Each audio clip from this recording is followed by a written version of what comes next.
Carta aos Hebreus, capítulo de número 12. A nossa leitura começa no versículo de número 12. Hebreus, capítulo 12, versículo 12, que nos diz assim: Portanto, tornai a levantar as mãos cansadas e os joelhos desconjuntados, e fazei veredas direita para os vossos pés, para que os que manquejam se não desviem inteiramente, antes sejam sarados. Segui a paz com todos e a santificação, sem a qual ninguém verá o Senhor, tendo cuidado de que ninguém se prive da graça de Deus, e de que nenhuma raiz de amargura, brotando, vos perturbe, e por ela muitos se contamine. E ninguém seja fornicário ou profano, como Esaú, que por um manjar vendeu o seu direito de primogenitura. Porque bem sabeis que, querendo ele ainda depois herdar a bênção, foi rejeitado, porque não achou lugar de arrependimento, ainda que com lágrimas o buscou. Podeis sentar, meus irmãos. Graças a Deus, Deus exige santidade. A carta aos Hebreus foi escrita por volta do ano 66 a 68 depois de Cristo. Ela não foi escrita após o ano 70, porque se houvesse sido, o escritor tinha feito menção da destruição do templo em Jerusalém, realizado pelo exército romano. Ela foi escrita com um propósito e com uma finalidade. Entre o propósito está o fato de exortar os cristãos da linhagem hebreia para que permanecessem na fé que uma vez havia abraçado. E a finalidade de demonstrar que Deus continua exigindo de todos que se acercam a Ele algumas condições para que possa ser acessível. A carta, ou livro aos Hebreus, ele está num estilo de mensagens, como se um pregador estivesse pregando de uma forma coordenada e educacional. Outro sim, muito se cogita sobre quem escreveu este livro aos Hebreus. Dizem que foi Paulo, outros dizem que foi Apolo, outros mais dizem que foi até Barnabé. Na verdade, o autor não é apresentado. Porém,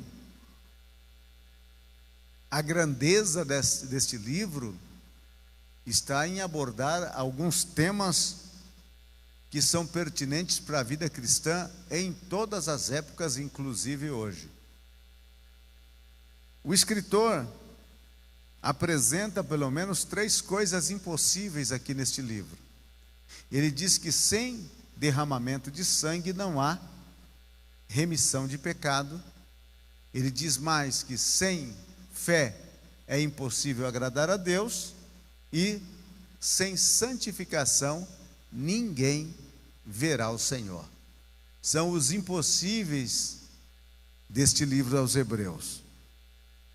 E aqui nesse texto que nós fizemos leitura, a exortação que ele traz aos nossos irmãos sobre a santidade, ele faz duas alusões: seguir a paz com todos, seguimento da paz com todos, e a santificação. Porém, a santificação ele coloca uma prerrogativa.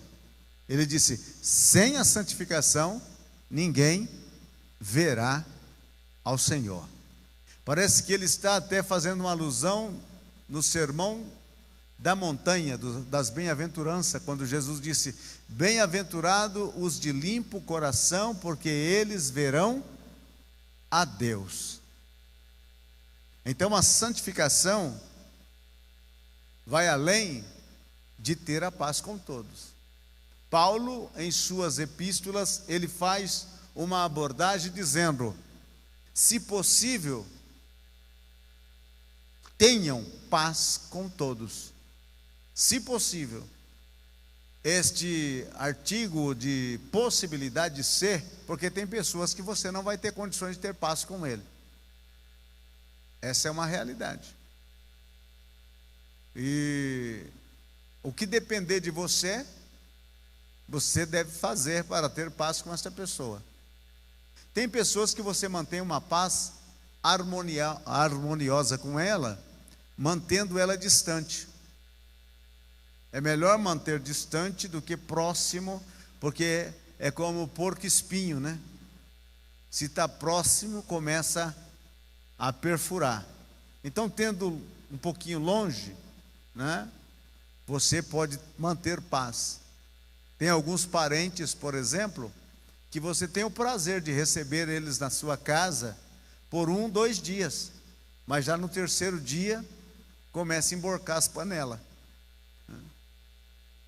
A sogra, a nora, o genro. Mas a Bíblia diz que, se for possível, mantenham paz com todo. O que é manter a paz? A paz é a ausência da guerra. Então não faça guerra, né? Não faça como disse o salmista: eu sou pacífico, mas abrindo a boca, eles me fazem guerra. Então mantenha a boca fechada. Não vai ter guerra, né?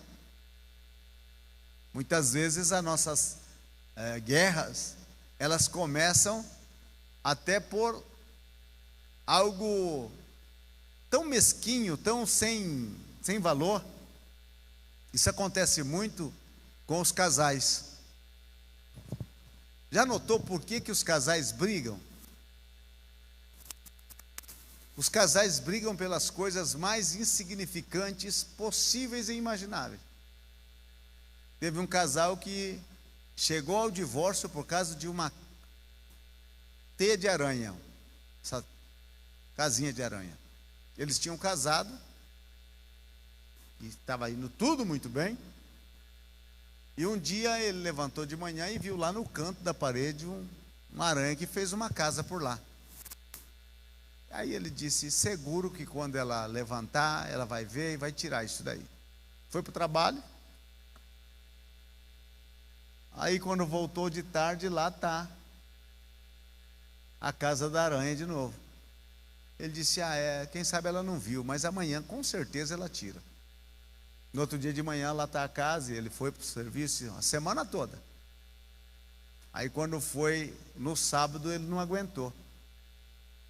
E disse para ela: poxa vida, faz uma semana que está essa casa de aranha aí, e você não tirou? E ela olhou para ele e disse: e você viu há uma semana e também não tirou? Resultado, aquela casa de aranha fez os dois divorciar.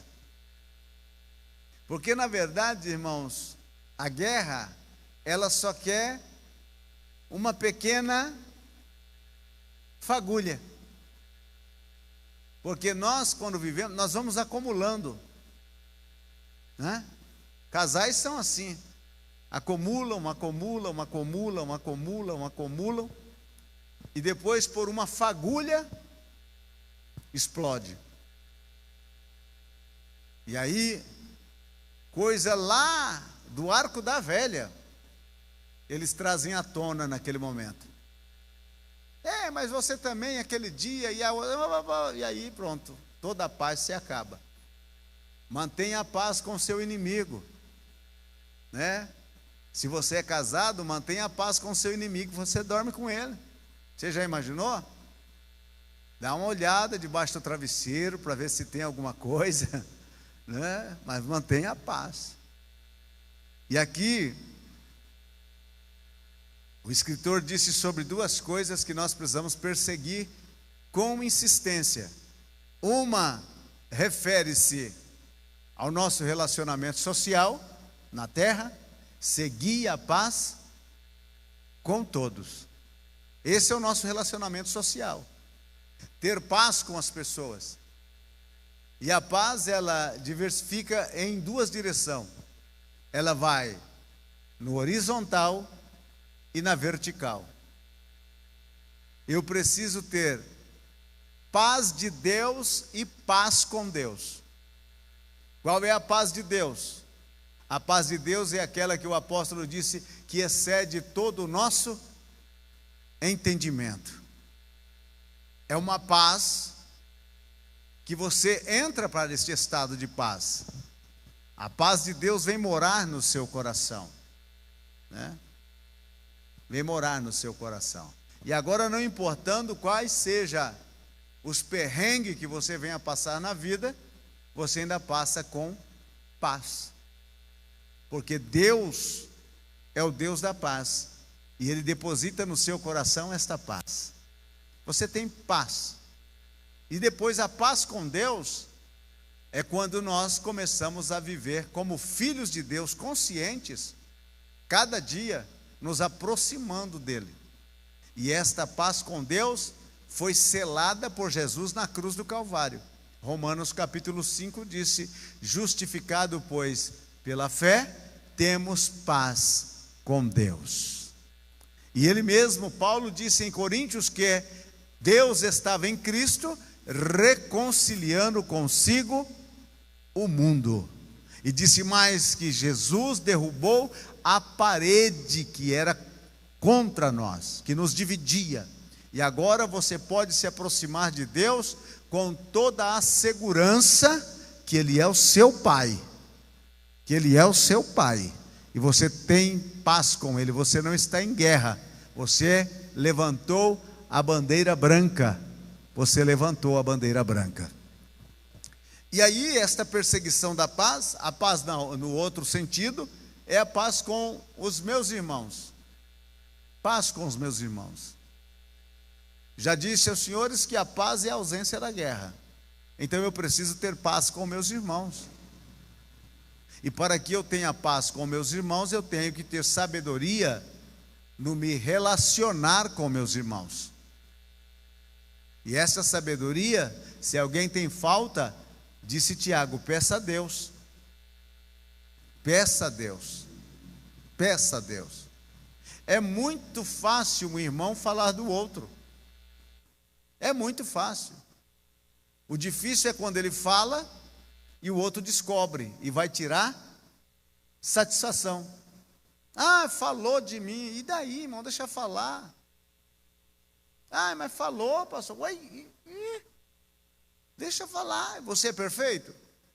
E eu vou dizer, se alguém falou mal de você, você um dia falou mal de alguém. E pedras trocadas não dói. Um dia você falou de alguém, um dia você falou mal de alguém, um dia você fez um comentário e ainda com aquela falsa modéstia. É uma crítica construtiva. Eu nunca vi ninguém construir nada com crítica. Aliás, a crítica sempre derruba. Que constrói uma crítica? Ah, você já viu algum edifício aí dizendo construído pela crítica? Ou você já viu aí, por exemplo, uma rodovia, e lá no dia da placa da inauguração, de serra, aquele véu da placa, está escrito construído. Esta rodovia foi pavimentada pela crítica construtiva. Não existe crítica construtiva. E quem anda com crítica construtiva, ele nunca construiu absolutamente nada. A crítica sempre tem um propósito de colocar para baixo. E se uma pessoa vem dizer alguma coisa a você, ele precisa apresentar a solução. Porque o problema você já sabe, no problema você já está. Então essas pessoas muitas vezes aparecem: olha, fulano, não me leve a mal, mas eu tenho uma crítica construtiva para te fazer. Você precisa fazer isso, fazer aquilo outro, e você está tentando fazer. E aí você me pergunta: me ajuda? Eu estou precisando de tanto em dinheiro, você pode me dar para a gente chegar a fazer aquilo que você está falando?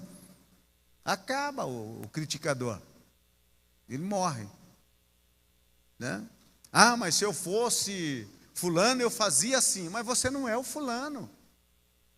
Ah, mas se eu fosse a fulana eu agia assim. Mas você não é a fulana. Ah, mas se eu tivesse casado com aquele homem lá, eu ia mostrar. Mas você não casou, você casou com este aí. Então, o que você pensa em fazer com o que não é seu, faça com aquele que é seu. Olha para ele, diz para ele e viva para ele, para manter paz com os de fora. E tem umas pessoas que você precisa colocar uma plaquinha, como tem aqueles dizeres na traseira dos caminhões, né? Mantenha-se distância. Mantenha. Se distante mantém a paz, é melhor ficar distante. Quanto mais longe você ficar do canhão, mais difícil você vai ser acertado. Mas daí não, começa aquele negócio, pega aqui, pega ali, e vai para casa, e come, e bebe, e faz, e aquilo, e acontece, vem, e vai, e vem, e vai. Parece que cria umas rodinhas nos pés, e vai para lá, e vem para cá, e vai para lá, e vem para cá. Depois, 30 dias depois, estão brigados. Faça tudo para manter a paz com o seu irmão. Faça tudo. Aí ele fala sobre a perseguição que o cristão deve ter por objetivo, e aqui é mais sério: seguir a paz com todo, e agora seguir a santificação, porque sem ela, balbal tia Chica, sem ela ninguém verá a Deus. Olha uma coisa impossível: sem santificar-se, estamos vedados para ver a Deus. Para ver, não é nem para estar. Para ver. Para estar com Deus, para viver com Deus, para andar com Deus e para estar na eternidade com Deus, sem santificação, não há possibilidade. Eu sei que isso vai contra todo o evangelho pregado nos dias de hoje, porque o evangelho de hoje é você no trono e Deus o seu servo, correndo para um lado e para o outro, trazendo chave de casa, chave de carro, chave disso, chave daquilo, abrindo porta, fechando porta, matando os seus inimigos, colocando os seus inimigos debaixo do joelho, aquela questão toda. Pura conversa fiada. Pura conversa fiada. A igreja que sobrou da pandemia é uma igreja que conhece o evangelho. Porque quem vivia de oba-oba e de facilidades, se perderam pelo caminho. Mas aquele que estruturou a sua vida através da palavra, ele mantém-se firme, seguindo a sua jornada, né? E a muitos ainda dizem: você ainda vai continuar com isso? Olha, irmão, são centenares de pastores que chegaram agora, do final da metade do ano passado para cá, declarando que eles já não acreditam na volta de Jesus. E outros que dizem: não acreditamos no arrebatamento, não acreditamos num céu. Paciência, que se pode fazer. A fé não é de todos. Agora, existe sempre um povo que está dizendo: ora vem, Senhor Jesus. Ainda existe. E eu creio que este povo está aqui, nesta noite. Aleluia. Deus exige então santificação, santidade.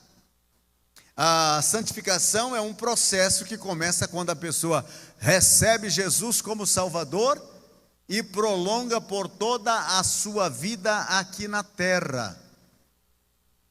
Cada dia é um dia para nós nos santificarmos. Olha, irmãos, ficou muitas coisas em nossas vidas que precisam ser eliminadas. Muitas vezes a pessoa tem um mau caráter e ele diz: não, a minha natureza é assim. Natureza é uma coisa, caráter é outra.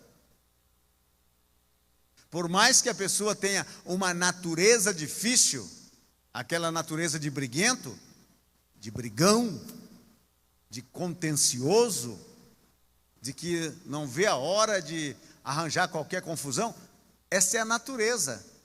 E se não houve uma transformação nessa natureza, significa que não há um novo nascimento. O meu caráter é forte, o meu caráter é duro. Não existe caráter forte e não existe caráter duro.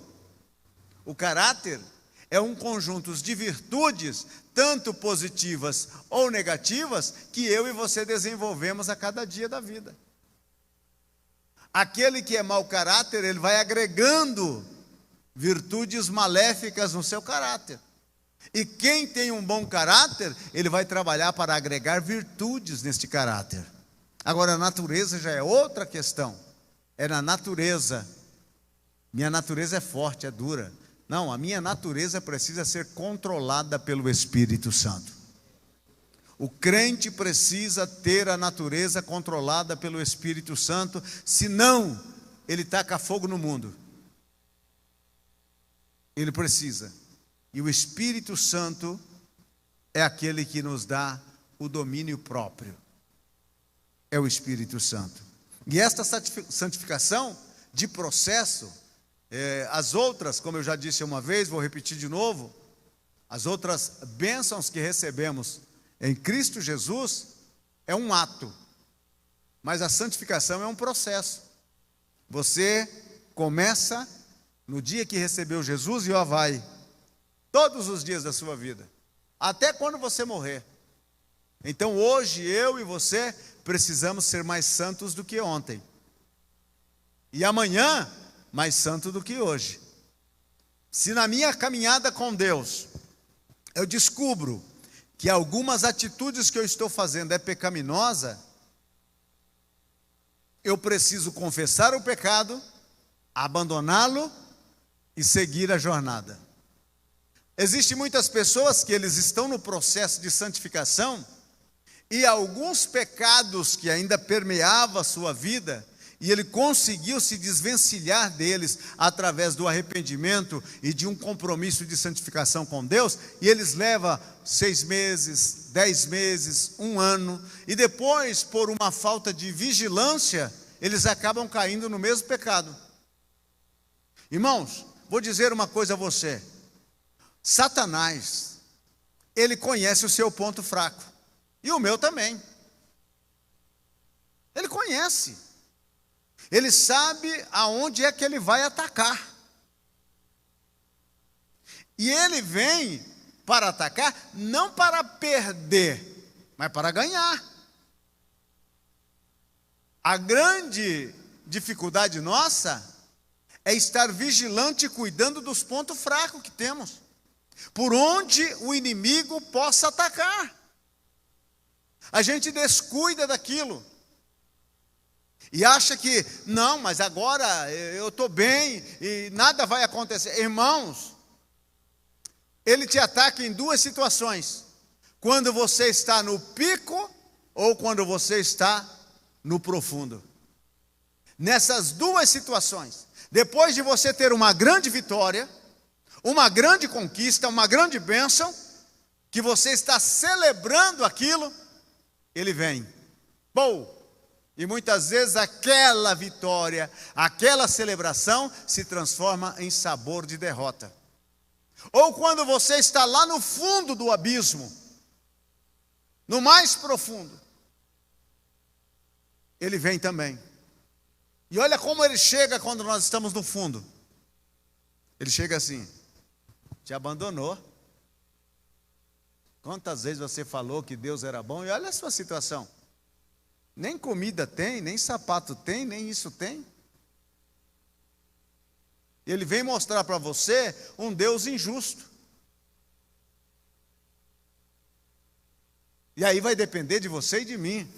Se naquela hora nós estamos vigiando ou não. E no alto ele vai dizer, você é o cara. O Espírito Santo te leva para o deserto. Satanás te leva para o pináculo. Foi o que ele fez com Jesus. Então cuidado. Quando ele vier, e não vai pensar que ele vai vir com chifres, com uma cola aí pontiaguda, um garfão tridente, soltando fogo pela boca, dizendo, vou te pegar, vou te pegar, vou te... Não.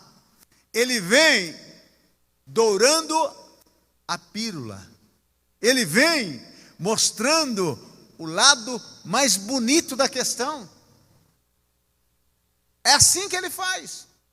E ele sabe do que você gosta, ele sabe como chegar até o teu coração, ele sabe como despertar o seu interesse. Olha que Eva estava no estado de inocência quando ele disse, foi assim que Deus disse? Não comerás de nenhum fruto? Ele inverteu a questão. Aí Eva vai conversar com o diabo, né? Conversa com a serpente, acaba caindo na armadilha. Não, Deus disse que a gente pode comer de tudo, mas essa árvore... Ah, Deus sabe que vocês comer desta árvore, os vossos olhos vão abrir e vocês vão ser semelhantes a Deus. E Eva diz, poxa, não imaginou? A deusa Eva? O Deus Adão? Ah, não. E a Bíblia diz, e olhando ela para o fruto, vendo que é um fruto codiciável, agradável aos olhos, bom para dar entendimento. Estendeu a mão, comeu e chamou Adãozinho, vem cá. Agora, Adão precisa apanhar. Eva cair, tudo bem, mas Adão. Porque quem tentou Eva foi Adão, mas quem tentou Adão foi Eva. Ela chegou e disse, olha, eu comi, não me aconteceu nada. Pois bem, o chefe da casa era quem? O Adão. Ele não deveria comer, mas, levado pelo encanto e a tentação de Eva, comeu. Eu acho que Eva usou aquela artimanha feminina. Você não me ama. Você prova que me ama se você comer. Se você comer do fruto, aí eu vou saber que você me ama. Não é assim que algumas utilizam? Você não me ama, não me libera o cartão. Prova que me ama, me libere o cartão. Aí o camarada fala, tá bom, para provar que eu te amo, está aqui. Lá em casa eu tenho um cartão que não tem limite, está bloqueado, aí eu libero. Pode ir. Então, irmãos, o diabo sabe como tentar para derrubar alguém que já está andando na santificação. E ele sabe daquilo que você gosta. O que eu tenho que fazer, pastor? Monte guarda. Ser vigilante ali. Não dê espaço. Não dê espaço. Se você sabe que tem problemas em alguma área da sua vida, nem passa perto. Ah, vai para bem longe. Sai daqui. Por quê? Porque é a forma de você manter a sua vida de santidade.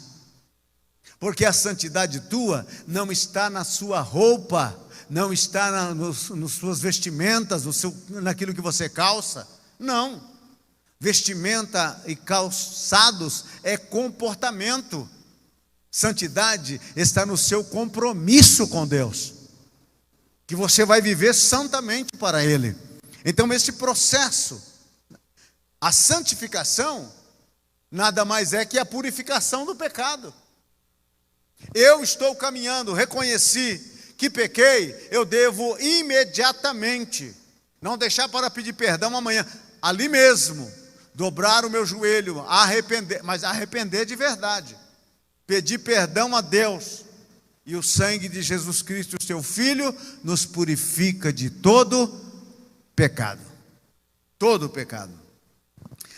A salvação é o começo de tudo. É a porta pela qual você entrou. E a salvação não é apenas um ato, mas é mais do que um ato, é um pacote completo. A hora que você rendeu-se a Cristo, naquele exato momento, se a sua decisão foi de coração, você passa a ter o novo nascimento. É o primeiro milagre que acontece na vida da pessoa. Segundo, imediatamente você é adotado como filho de Deus. Terceiro, você é justificado de toda a sua vida pregressa. A conversão é uma coisa que mudou você por sempre. Você passa a ter vida espiritual. E Deus não é para você somente o seu Criador, é mais do que o seu Criador. Ele agora é o seu Pai. Antes você era só criação, depois de Cristo você passou a ser filho. E agora você clama, Abba, Pai. É a salvação que abriu esta porta. E agora, eu em santificação, preciso começar a viver, dia atrás dia, o processo da santificação. E eliminando as coisas que eu conheço e reconheço, que me separa de Cristo, que me afasta de Cristo, que me leva para longe de Cristo. Eu preciso ir abrindo mão daquilo, todos os dias, abrindo mão daquilo. E a minha vida vai se tornando mais santificada. A santificação é o alvo a ser perseguido por todos os cristãos. Hoje, eu e você tivemos a oportunidade de cometer os mais terríveis pecados. Cada um na sua forma.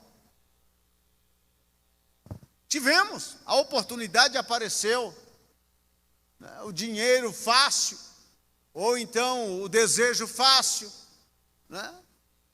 As pessoas, por exemplo, que viviam no mundo das drogas, elas são tentadas nesta área. Aquele que vivia no mundo do alcoolismo, são tentados nesta área. Os que viviam na vida pregressa, na vida da luxúria, do pecado, da porneia, são tentados nesta área. Assim é. O diabo luta para destruir, mas quando você descobre que você se arrependeu e agora está limpo nesta área, que o diabo vem com a sua tentação, você montou guarda e disse, aqui não, Satanás. Ele vem uma investida, duas investidas, três investidas, ele não se cansa. Não vai pensar que ele vai esquecer de você, ou que você vai conseguir um lugar para se esconder dele. Quando você menos esperar, ele está aí. No momento mais fragilizado da sua vida e da sua fé, ele chega. Mas e aí? Se você render-se a Deus, o diabo não terá lugar para fazer desgraça na sua vida. Você estará fortalecido. Então você e eu perseguimos esta questão da santificação todos os dias. Eu tenho que ser mais santo hoje. Não existe um evangelho que não exija santificação. Não existe um evangelho do bel prazer, o evangelho das delícias, o evangelho das entregas e das ofertas furtivas. Não, meu irmão. Só há um evangelho, aquele que Cristo deixou, dizendo, se alguém quiser vir após mim, tome a sua cruz e segue-me. Ah, mas aí é um caminho muito estreito. O próprio Jesus disse, a porta é apertada e o caminho é estreito. Eu sempre digo, seguir a Cristo não é para covardes. Seguir a Cristo é para valentes. É para homens e mulheres que quer viver, não para trazer manchas ao Evangelho, mas para viver o Evangelho na sua inteireza, santificando-se cada dia. Esse tipo de crente que não aguenta uma latinha, esse tipo de crente que não aguenta ver passar uma mulher ou um homem, não, esse tipo de crente que apossa-se das coisas que não lhe pertencem, tem igreja para isso, mas não tem céu para isso. Os céus, seguir a paz com todos e a santificação, porque sem ela ninguém verá o Senhor. É como aquela moça que chegou para o pastor e disse: pastor, a partir de hoje eu quero ser crente. Ah, maravilha, benção, minha filha. Pastor, só que tem um probleminha. O pastor disse: qual é o problema, minha filha? Pastor, é que final de semana eu saio assim, a gente toma umas birita. Não tem problema, eu posso ser crente assim, tomando umas biritinhas? O pastor disse: claro que pode.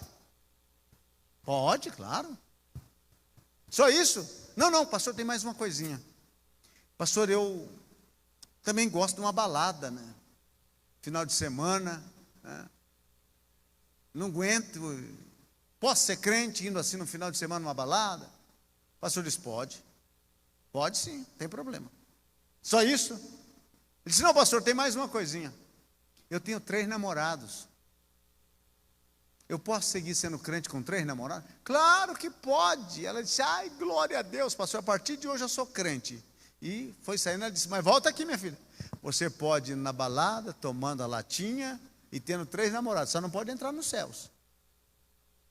Porque no céu só entra lavados pelo sangue do Cordeiro. Sem santificação não se vê Deus, não se aproxima dele. Ele já nos lavou, nos perdoou e nos limpou. E nos disse: agora siga a santificação. Quando eu vou abandonando o pecado, renunciando o pecado na minha vida, eu vou dizendo a Deus: eu prefiro o Senhor. Eu prefiro o Senhor. Vê os manjares, e você diz: eu prefiro o meu Deus. É um Daniel na Babilônia dizendo: assento no meu coração em não contaminar. Não vou comer essa comida da mesa do rei. Não vou comer essa comida que primeiro é oferecida aos deuses pagãos. Não vou fazer isso. O meu Deus exige de mim santidade. É como um José, que a mulher lançou-se sobre ele e ele disse: como que eu cometeria um pecado desse contra Deus? E fugiu. E quantos homens não fugiram? E quantas mulheres também não fugiram? Porque disseram: Deus é maior, Deus é melhor, e a minha vida é para Deus. Santificação. Nosso dever de santificar-nos. Quer ser crente, mas não quer abandonar o pecado. Que isso, varão? Se você quer ser crente, tem que abandonar o pecado. Abandonar. E dizer: não quero mais. Acabou.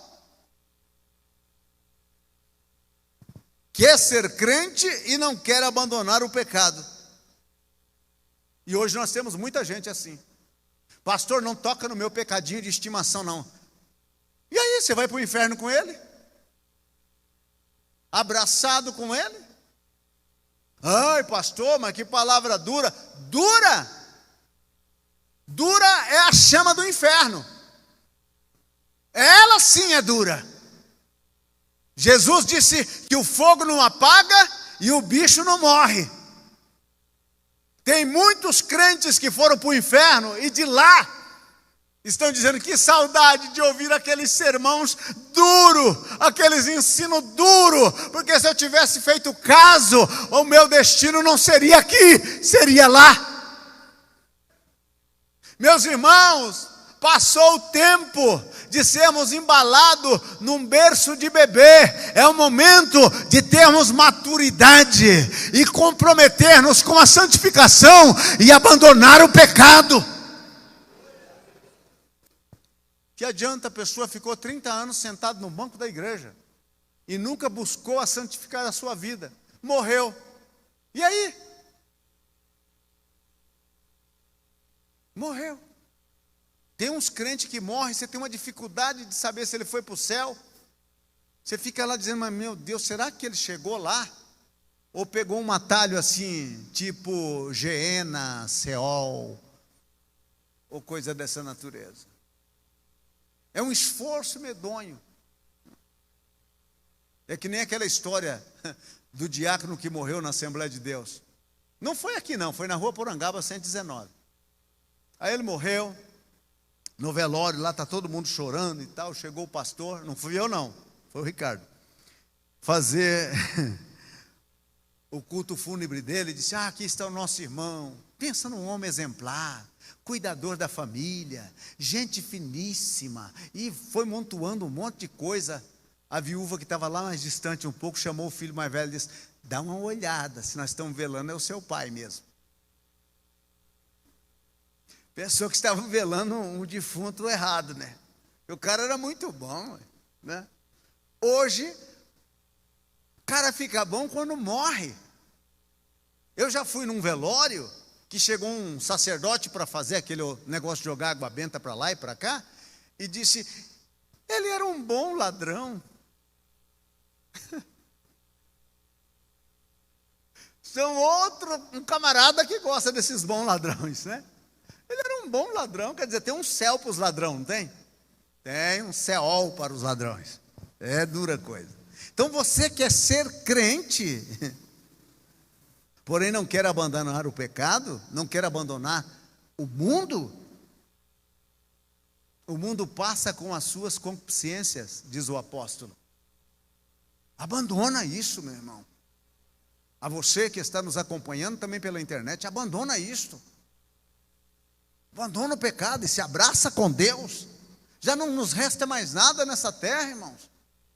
Jesus em breve voltará para buscar a sua igreja. Ele vem, meu irmão. Ele vem. Hoje assisti um vídeo de, parece que 3 ou 4 cientistas apresentando o que espera este mundo. E eles estavam chorando ao apresentar a situação. Eles estão falando de um terremoto que vai morrer gente como nunca morreu. A quantidade imensa. O mundo será abalado. Esta terra, você já pode ter notado que parece que nós estamos querendo virar carvãozinho aqui. O calor está sendo insuportável, não somente em Araçatuba, mas em todo o país e os outros países também. É assustador o que está acontecendo. E aí, você e eu ainda vamos querer brincar de crente? Brincar de pecado? Não, meu irmão. Abandonamos o pecado. Porque quando as trombetas soar, nós vamos dizer, eis-me aqui, Senhor. Aleluia. Quem levanta a sua mão e recebe esta palavra? Aleluia. Abandonamos o pecado. Quer viver com um pé como Edmundo? Um pé na igreja e outro no mundo? Um pé nas coisas de Deus e outro pé lá fora? Eu tenho 2 vidas. Uma vida para a igreja. Esses dias atrás, a internet apresentou, vocês devem ter visto. Um pastor que orava por cura divina e fazia isso, e à noite ele matava. Saía para matar.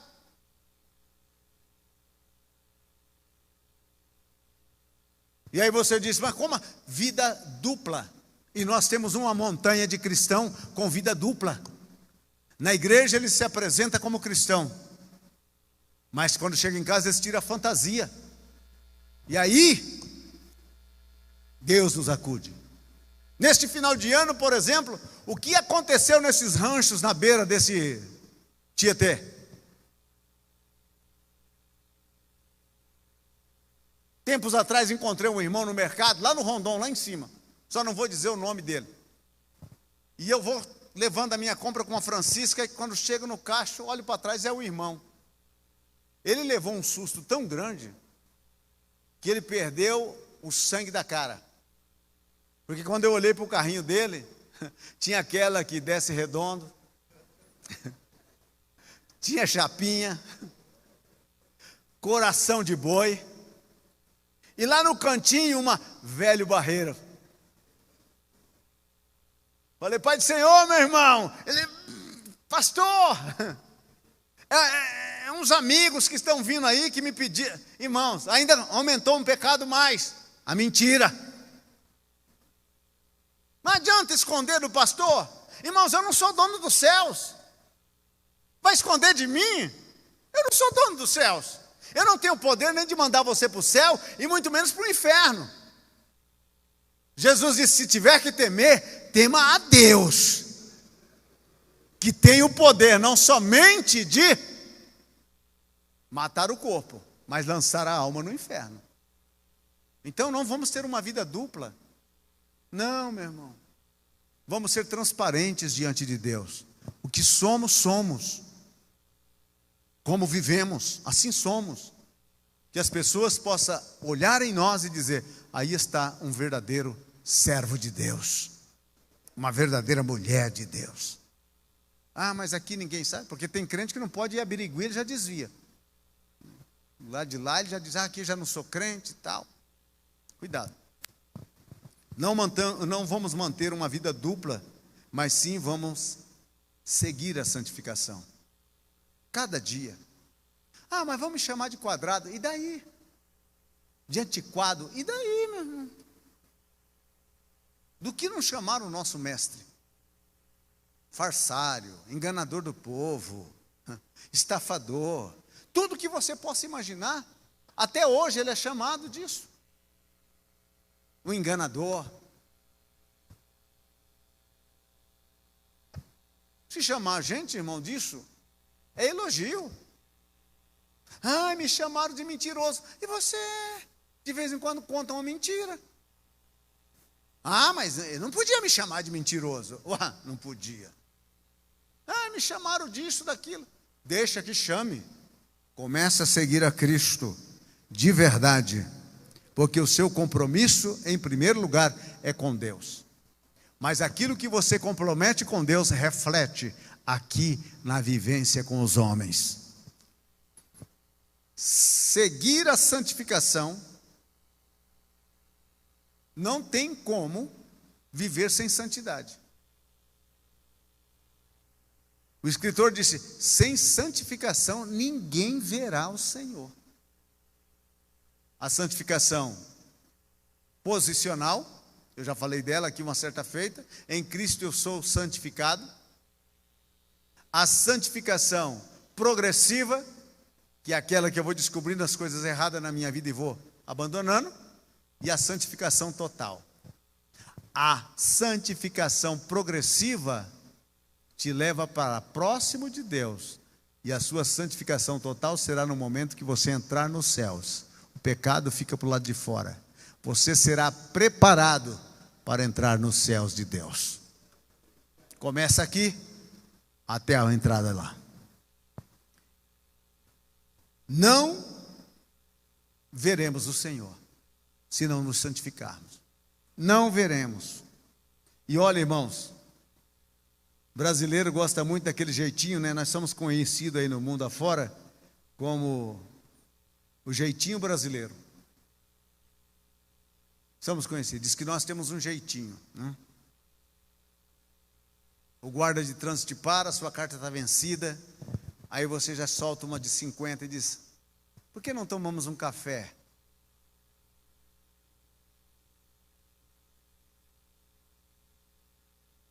Tentamos de todas as formas. Somos conhecidos por isso.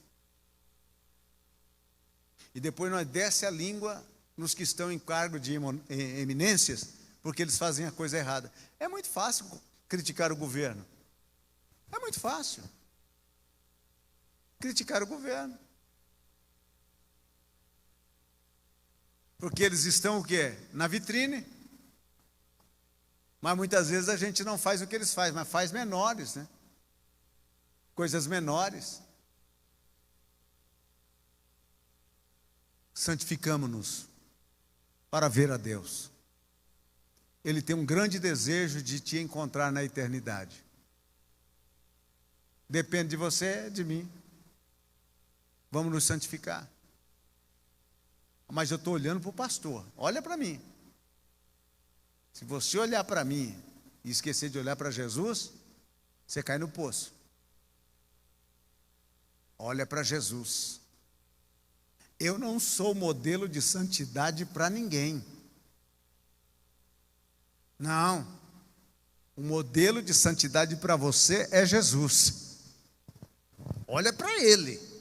Eu tenho falhas, eu tenho problemas, eu tenho dificuldades, eu tenho carranca, eu tenho nó pelas costas, tudo que você possa imaginar. Então, em vez de você olhar para mim, olhe para Jesus. Olha para Jesus, autor e consumador da sua fé. Ah, mas eu estava confiando no pastor. Eu não morri na cruz por ninguém, não. Quem morreu foi Jesus. Eu estou labutando, irmãos, com a minha cruz, com a minha renúncia, com os dias atrás dias. Você pensa que eu estou num nível superior? Não. As tentações são iguais. Os problemas são iguais. Aqui é leproso cuidando de leproso. É problemáticos cuidando de problemáticos. É dizendo a você, vamos nos esforçar. Porque eu posso muito bem ter pego esse microfone esta noite e dito a você essa multidão de palavras e ficar de fora dos céus. Você chegar no céu e dizer, vou ver onde encontro o pastor Souza por aqui. E dar uma volta por lá. Ué, pastor Souza não chegou? Errou o caminho? Foi para onde? Deus me guarde. Paulo disse a Timóteo, porque fazendo assim, salvará tanto a ti, como aqueles que te ouvem.